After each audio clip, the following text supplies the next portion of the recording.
Hello YouTube. നമ്മളിന്ന് വന്നിട്ടുള്ള എന്തിനാന്ന് വെച്ചാൽ കുറച്ച് കാര്യങ്ങൾ ഡിസ്കസ് ചെയ്യാൻ വേണ്ടിയിട്ടാണ്. നമ്മളെ വണ്ടി ഇത് അവിടെ ഉണ്ട്. നമ്മളിപ്പോൾ ഇവിടുന്ന് ഇറങ്ങാണ്. നമ്മളിത് ഇവിടെയാണ് കൺസ്യൂമർ കോർട്ട്. നമ്മളെ ഈ ക്യാമറ കേസ് കൊടുത്തല്ലോ. അപ്പോൾ നമ്മളിപ്പോൾ അവിടുന്ന് ഇറങ്ങാണ്.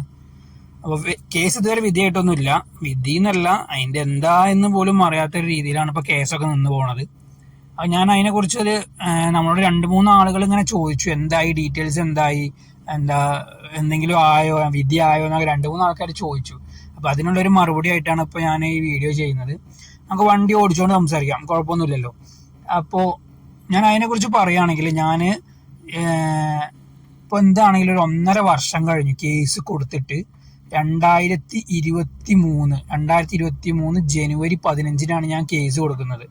2023 ജനുവരി 15-ന് കേസ് കൊടുത്ത് എനിക്ക് ഇപ്പോഴും അത് എവിടെ എത്തി എന്നുള്ളത് പോലും, അതായത് നമ്മുടെ ഈ ക്യാമറ കമ്പനി ഉണ്ടല്ലോ, അതായത് നമ്മുടെ 360 ക്യാമറ ഉണ്ടല്ലോ, ആ 360 നമ്മുടെ ഡീലർമാർ അവരെ ഒന്ന് ഇവിടെ വരുത്താൻ പോലും ഇവർക്ക് കഴിഞ്ഞിട്ടില്ല ഇതുവരെ.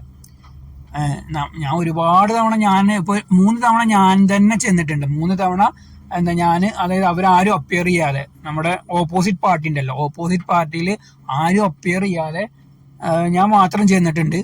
പിന്നെ ഒരു തവണ ഒരു മീഡിയേഷൻ വെച്ചു. മീഡിയേഷൻ എന്ന് പറഞ്ഞു കഴിഞ്ഞാൽ നമ്മുടെ മൈജിനാണ് നമ്മൾ കേസ് കൊടുത്തത്. മൈജി എന്നുള്ള പേരിൽ നമ്മൾ കേസ് കൊടുത്തത്. അപ്പോൾ മൈജിക്കാരെ വിളിച്ചിട്ട് മീഡിയേഷൻ സംസാരിച്ചു.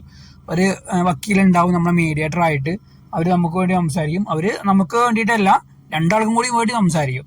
അപ്പോൾ അവർ മുന്നിട്ട് നമ്മൾ അങ്ങോട്ടും ഇങ്ങോട്ടും സംസാരിച്ചു. അപ്പോൾ അവർ പറഞ്ഞത് എന്താണെന്ന് വെച്ചാൽ, ഒരു കാരണവശാലും നമുക്ക് ഫണ്ട് റീഫണ്ട് ചെയ്യാൻ കഴിയില്ല.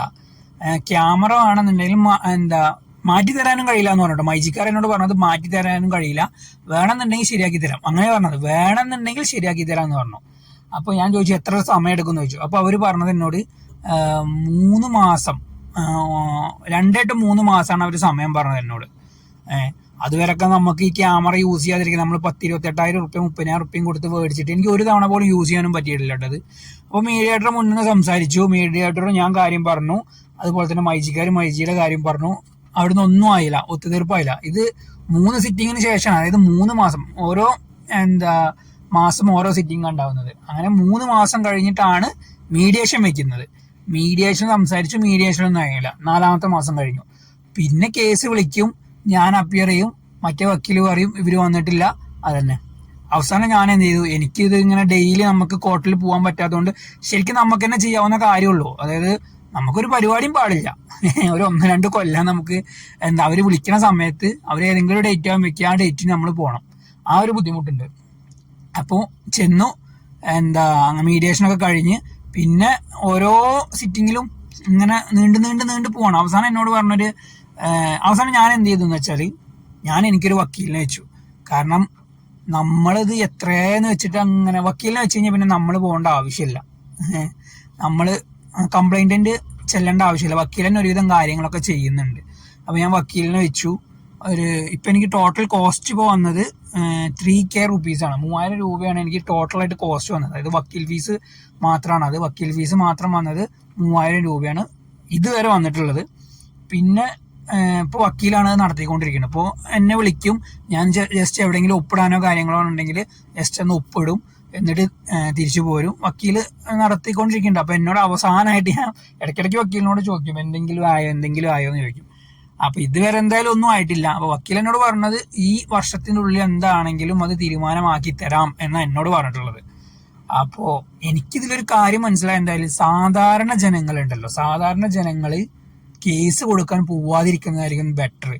കാരണം നമ്മൾ എത്രയെന്ന് വെച്ചിട്ടാ, ചിലപ്പോൾ നീതി നമുക്കായിരിക്കും കിട്ടുക, അല്ലാന്ന് ഞാൻ പറയുന്നില്ല. നീതി കിട്ടുന്നത് വരെ പോരാടാൻ ചിലപ്പോൾ നമുക്ക് പറ്റിയില്ലെങ്കിൽ എന്ത് ചെയ്യും, നമ്മളെ കയ്യിൽ ഫണ്ട് ഇല്ലെങ്കിൽ എന്ത് ചെയ്യും, നമ്മൾ വക്കീലിന് എന്തായാലും ഫീസ് കൊടുക്കണമല്ലോ.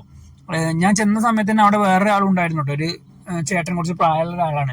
അവരും എന്നോട് അതാ പറഞ്ഞത്, എത്ര കാലമായി ഇവരൊക്കെ വരുന്നതെന്നറിയോ.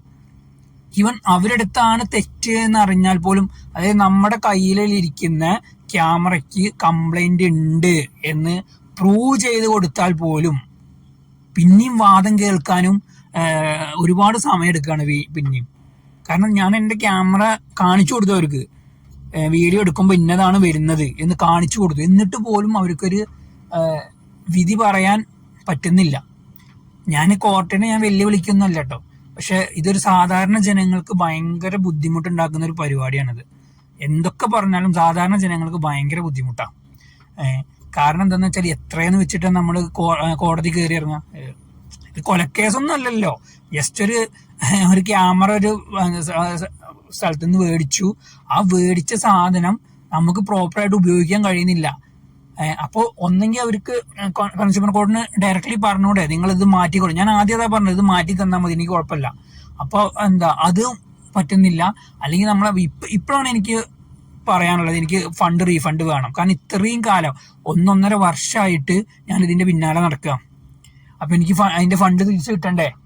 അല്ലെങ്കിൽ ഫണ്ട് തിരിച്ചു കിട്ടണ്ടേ എന്നല്ല ഞാൻ ചോദിക്കുന്നത്, ഫണ്ട് തിരിച്ചു കിട്ടണം എനിക്ക്. കാരണം ഇപ്പൊ അത്രയും പിന്നാലെ ഞാൻ നടന്നിട്ട്. പിന്നെ കോർട്ടിൽ പറയണത് എന്താന്ന് വെച്ചാല് അവസാനം, അതായത് കേസൊക്കെ വിധിയായി കഴിഞ്ഞാല് അവസാനം നമുക്ക് വക്കീലിന് കൊടുക്കാനുള്ള പൈസയും അതും ഇതൊക്കെ അവരുടെ അടുത്ത് മേടിച്ച് തരും എന്ന് പറയും. പക്ഷെ ഇത് നമുക്ക് ചെലവാക്കാൻ പൈസ ഇല്ലാത്ത ആളുകൾ എന്ത് ചെയ്യും? ഒരു 1, 2, 3 മാസം, മാക്സിമം 6 മാസം വരെയെങ്കിലും നമുക്ക് ഇത് നീട്ടിക്കൊണ്ടുപോകാം, നോ ഇഷ്യൂ.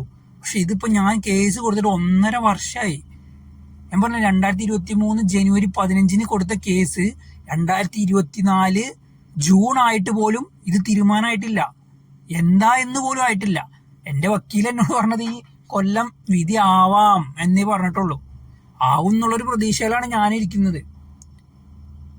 അപ്പോൾ ഈ കൺസ്യൂമർ പ്രൊട്ടക്ഷൻ ആക്ട് എന്നൊക്കെ പറയുന്നത് എന്തിനാണ്? കൺസ്യൂമർ പ്രൊട്ടക്ട് ചെയ്യാനാണോ അതോ അവരെ വേദനിപ്പിക്കാൻ വേണ്ടിയിട്ടാണോ എന്നാണ് എനിക്ക് തോന്നിപ്പോണത്. കാരണം അങ്ങനെയാണ് ചെയ്തുകൊണ്ടിരിക്കുന്നത്. ഇത് നിവർത്തിയില്ലാത്തതുകൊണ്ട് പറയുന്നതാണ് ഞാനിതൊക്കെ. ഞാൻ അത്രയും വിശ്വസിച്ചിട്ടാണ് ഞാൻ കൺസ്യൂമർ കോർട്ടിൽ പോയത്, കേസ് കൊടുത്തത്. നമുക്ക് അനുകൂലമായിട്ട് വിധി വരാം, ഞാൻ പറയുന്നില്ല, വിധി വരാം. എത്രയെന്ന് വെച്ചിട്ട് നമ്മൾ പോരാടുക? നമ്മളെ ഫണ്ട് അവിടെ ബ്ലോക്കായി കിടക്കുകയാണ്. നമ്മുടെ അടുത്ത് ഈ സാധനം ഉണ്ട്, നമുക്ക് ഉപയോഗിക്കാൻ കഴിയുന്നില്ല.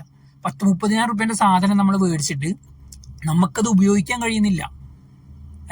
പിന്നെ അവരെ വക്കീല് പറഞ്ഞൊരു കാര്യമുണ്ട്, നിങ്ങൾ ക്യാമറ ഉപയോഗിക്കും. ഇപ്പൊ ഈ ഇതിൽ വർക്ക് ചെയ്യുന്നത് എൻ്റെ 360 ക്യാമറയാണ്. പക്ഷെ ഇത് ഞാൻ 3 വീഡിയോസ് ആയിട്ടാണ് ഇടുന്നത്. ജസ്റ്റ് 10-9 മിനിറ്റിന്റെ ഒരു വീഡിയോ 3 വീഡിയോസ് ആയിട്ട് ഇടണം എന്നുള്ളതിന്റെ അവസ്ഥ ഒന്ന് ആലോചിച്ച് നോക്കി. കാരണം മാക്സിമം കിട്ടുന്നത് 4 മിനിറ്റ് ആണ്, അല്ലെങ്കിൽ 5 മിനിറ്റ് ആണ്. ഒരു 360 ക്യാമറ കിട്ടുന്നത് 4 മിനിറ്റ് 5 മിനിറ്റ് ആണോ? നിങ്ങൾ തന്നെ പറയും. അതല്ല കിട്ടുന്നത്. അപ്പൊ എനിക്ക് ആകെ എന്റെ ക്യാമറ കിട്ടുന്നത് 3 മിനിറ്റ് 4 മിനിറ്റ് അങ്ങനെ. എനിക്ക് എന്റെ ഫണ്ട് അവിടെ അവര് വക്കീൽ എന്നോട് പറഞ്ഞതാ, നിങ്ങളത് ഉപയോഗിക്കുന്നുണ്ടല്ലോ എന്നുള്ളത്. അപ്പൊ എന്റെ ഫണ്ട് അവിടെ 30,000 അവിടെ കിടക്കുന്നുണ്ട് എന്നുള്ളത് അവര് ചിന്തിക്കുന്നില്ല. അവരെ വക്കീലും ചിന്തിക്കുന്നില്ല, മൈജിക്കാരും ചിന്തിക്കുന്നില്ല. ഒരു ഉറപ്പ് ഞാൻ പറഞ്ഞുതരാം മക്കളെ, ഒരു കാരണം വെച്ചാൽ മൈജി പോയി സാധനം എടുക്കരുത്. കാരണം നമ്മുടെ നാട്ടിലുള്ള സ്ഥാപനമൊക്കെ തന്നെയാണ്, പക്ഷെ അവരുടെ കസ്റ്റമറോടുള്ള ഒരു ആറ്റിറ്റ്യൂഡ് ഉണ്ടല്ലോ, നിങ്ങൾ എന്താന്ന് വെച്ചാൽ ചെയ്യുക എന്നുള്ളൊരു ആറ്റിറ്റ്യൂഡായിരുന്നു കസ്റ്റമറോടുള്ള. കസ്റ്റമർ ഈസ് എ കിങ് എന്നൊക്കെ പറയാൻ കൊള്ളാൻ മാത്രം തന്നെ ഉള്ളൂ. നമ്മളെ കിങ് രാജാവായിട്ടൊന്നും അല്ല അവർ കാണുന്നത്, നമ്മൾ വെറും വേസ്റ്റുകളായിട്ടാണ് അവർ കാണുന്നത്. പൈസ ഉള്ളവൻ മേടിച്ചാൽ മതി. പൈസ ഉള്ളവൻ എന്താ ചെയ്യുക? ഈ സാധനം മേടിക്കും, സാധനം മേടിച്ചിട്ട് കേടുന്ന ഒഴിവാക്കുന്നുണ്ട്, വേറെ സാധനം മേടിക്കും. അതന്നെയല്ലേ ഇവിടെ നടക്കുന്നത്. കേസിന് അവർക്കറിയാം, ഈ സാധനം വിൽക്കുന്ന ആളുകൾക്ക് അറിയാം, ഇത് വിറ്റാൽ ഇപ്പൊ എന്തെങ്കിലും പറ്റിയാലും കേസായ അങ്ങനെ നീണ്ടു പോകും. ഇനി ഈ കോടതിയിൽ വിധിയായി കഴിഞ്ഞാൽ, ഞാൻ ജില്ലാ കോടതിയിലാണ് കൊടുത്തത്, ആ കോടതിയിൽ വിധിയായി കഴിഞ്ഞാൽ അപ്പീല് പോവും. അപ്പോഴും ഇത് നീണ്ടു പോവല്ലേ ചെയ്യുന്നത്. അപ്പോഴും എന്റെ ഫണ്ട് അവിടെ ബ്ലോക്കാണ്. ഞാൻ ഇതിന് പിന്നാലെ നടക്കണം. എനിക്ക് വക്കീലിന് കൊടുക്കുന്ന ഫീസ് എത്രയെന്ന് വെച്ചിട്ട് അതിന്റെ പിന്നാലെ നടക്കുക. ഇത് ഒരു സ്ഥലത്ത് നിന്ന് വിധിയായി കഴിഞ്ഞാൽ ആ വിധിയാവണ്ടേ, പിന്നെ ഇവർ അപ്പീലിന് പോകും. അങ്ങനെ നീണ്ടു പോവാണ് കേസ്. എന്ത് കാരണം വെച്ചാൽ ഞാൻ ഒരു കാര്യം തീരുമാനിച്ചു, എനിക്കത് കഴിഞ്ഞിട്ടും ഒരുപാട് ബുദ്ധിമുട്ടുകൾ ഉണ്ടായിട്ടുണ്ട് പല ഷോപ്പുകളുടെ അടുത്തൊന്നും. പക്ഷെ ഇനി മേലെ ഞാൻ കൺസ്യൂമർ കോർട്ടിൽ കേസ് കൊടുക്കൂല എന്നുള്ള കാര്യം ഞാൻ തീരുമാനിച്ചു.